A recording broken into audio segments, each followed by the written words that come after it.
आज धर्मेंद्र प्रधान का इस्तीफा हो चुका है। शिक्षा मंत्री थे साल 2021 से, अब उन्होंने अपने पद से इस्तीफा दे दिया है। लेकिन उनके इस इस्तीफे से उनके राजनीतिक सफ़र को नहीं समझा जा सकता, नहीं आंका जा सकता कि कैसे एक छोटे से शहर का नेता, छात्र नेता, जो देश की राजनीति के सबसे भरोसेमंद चेहरों में से एक बन जाता है। पिछले कुछ सालों में धर्मेंद्र प्रधान बीजेपी के सबसे मजबूत केंद्रीय नेताओं में से एक गिने जाने लगे थे। वो सिर्फ मंत्री नहीं थे, बल्कि संगठन के एक ऐसे नेता थे, ऐसे चेहरे के तौर पर उभरे थे जो बड़े बड़े चुनावों को मैनेज कर सकते थे, जो जहां पर दिक्कतें हैं पार्टी के अंदर, जहां खेमेबाजी है, उसे सॉल्व कर सकते थे। ऐसे तमाम जो पार्टी के बड़े फैसले होते थे उनमें वो शामिल होते थे। दिलचस्प बात यह है कि वो उन गिने चुने ओडिया नेताओं में से थे जिन्होंने राष्ट्रीय राजनीति में अपनी एक अलग पहचान बनाई थी और पूरे भारत में अपना एक अलग असर छोड़ा था। तो चलिए आपको इस वीडियो में धर्मेंद्र प्रधान का पूरा राजनीतिक करियर विस्तार से दिखाते हैं कि कैसे एक छोटे शहर का छात्र नेता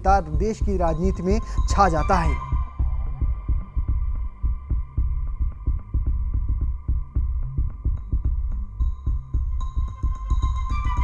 धर्मेंद्र प्रधान का जन्म 26 जून 1969 को एक राजनीतिक परिवार में हुआ था। बचपन से ही वो आरएसएस की सामाजिक सांस्कृतिक गतिविधियों से गहराइयों से जुड़े थे। उनके पिता देवेंद्र प्रधान पेशे से डॉक्टर थे, लेकिन साथ ही ओडिशा में बीजेपी के एक बड़े नेता भी थे। वो बाद में अटल बिहारी वाजपेयी सरकार में केंद्रीय मंत्री भी बने थे। धर्मेंद्र ने अपनी राजनीतिक यात्रा अपने गृहनगर के तालचेर कॉलेज से शुरू की थी, जहां हायर सेकेंडरी की पढ़ाई के दौरान वो एबीवीपी से जुड़ चुके थे, उसके कार्यकर्ता के तौर पर काम करते थे। यहीं से उनका संगठन में आगे बढ़ना शुरू हुआ था। 1985 में वो कॉलेज छात्र संघ के अध्यक्ष बने, 1993 में एबीवीपी के राष्ट्रीय सचिव और 1995 में राष्ट्रीय सचिव की जिम्मेदारी संभाली। उन्होंने ओडिशा के प्रमुख शिक्षा संस्थान भुवनेश्वर के उत्कल विश्वविद्यालय से मानव विज्ञान में मास्टर्स की डिग्री हासिल की। दिलचस्प बात यह है कि 1990 में उन्होंने छात्र संघ अध्यक्ष का चुनाव लड़ा था, लेकिन उस चुनाव में वो अरुण साहू से हार गए थे। अरुण साहू आज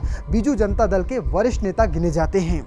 अपने पिता के नक्शे कदम पर चलते हुए धर्मेंद्र प्रधान ने 1998 में बीजेपी में शामिल हो गए थे और 2000 में उन्हें बड़ी कामयाबी मिली थी। वो बीजेपी और बीजेडी के गठबंधन सरकार के दौरान पालाहाट सीट से पहली बार विधायक चुने गए थे। एक विधायक के तौर पर उनका काम काफ़ी सराहा गया था। उन्हें उड़ीसा संविधान सभा में सर्वश्रेष्ठ विधायक का पुरस्कार यानी उत्पल मणि गोपबंधु प्रतिभा सम्मान से नवाजा गया था। पार्टी संगठन में उनकी सक्रियता लगातार बढ़ती रही। 2001 में वो पार्टी की युवा शाखा के अध्यक्ष बने थे। 2000 में उन्हें राष्ट्रीय सचिव की जिम्मेदारी दी गई थी। 2004 में वो भारतीय जनता पार्टी के युवा मोर्चा यानी बीजेपी की युवा शाखा के राष्ट्रीय अध्यक्ष बने थे।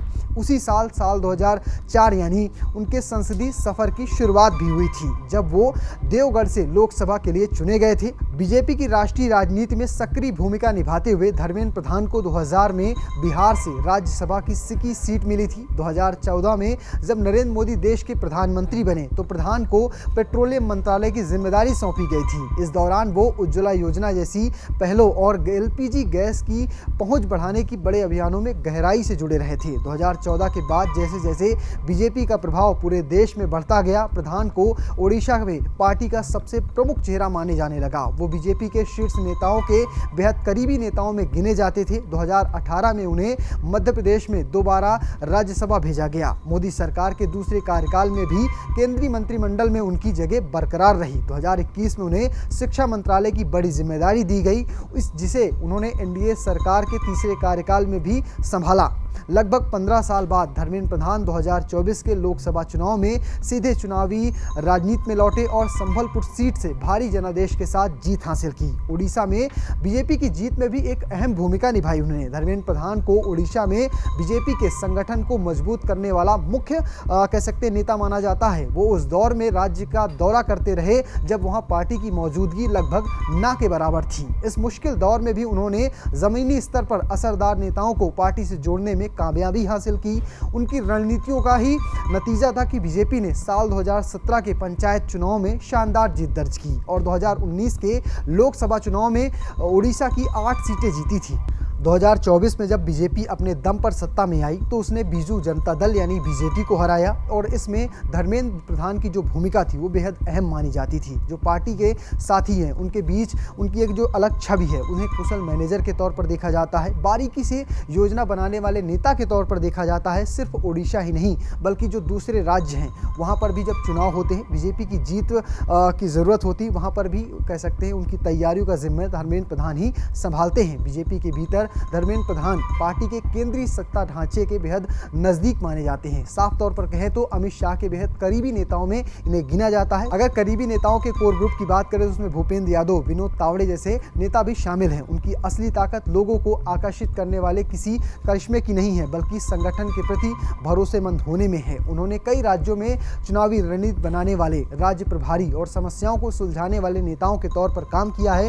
वफादारी, उपयोगिता और गहरी राजनीतिक समझ की इसी मेल ने उन्हें विवादों और जनता के नाराजगी के दौर में भी अहम बनाए रखा है। शिक्षा मंत्रालय के अपने कार्यकाल में धर्मेंद्र प्रधान की भूमिका धीरे धीरे एक एडमिनिस्ट्रेशन से बढ़कर एक राजनीतिक योद्धा जैसी होती गई। उन्होंने नेशनल एजुकेशन पॉलिसी का डटकर बचाव किया, मातृभाषा और बहुभाषी शिक्षा व्यवस्था को बढ़ावा दिया, पीएम श्री जैसी योजनाओं को और शिक्षा सुधारों को आगे बढ़ाया। लेकिन इसी दौरान मंत्रालय को कई विवादों में भी सामना करना पड़ा। परीक्षा की निष्पक्षता पर लगातार सवाल उठे। गैर बीजेपी शासित प्रदेशों या राज्यों में केंद्र और राज्य संबंधों के बीच तनाव बढ़ा और योजनाओं को लागू करने के तरीकों पर भी सवाल उठाए गए। उनके कार्यकाल का सबसे बड़ा झटका तब आया जब राष्ट्रीय परीक्षाओं पर जनता का भरोसा बार बार डगमगाया। मंत्रालय को पेपर लीक के आरोपों, परीक्षाओं को रद्द करने और दोबारा आयोजित किए जाने और साथ साथ नेशनल टेस्ट एजेंसी और भर्ती परीक्षाओं के कामकाज को लेकर विपक्ष की तीखी आलोचना झेलनी पड़ी।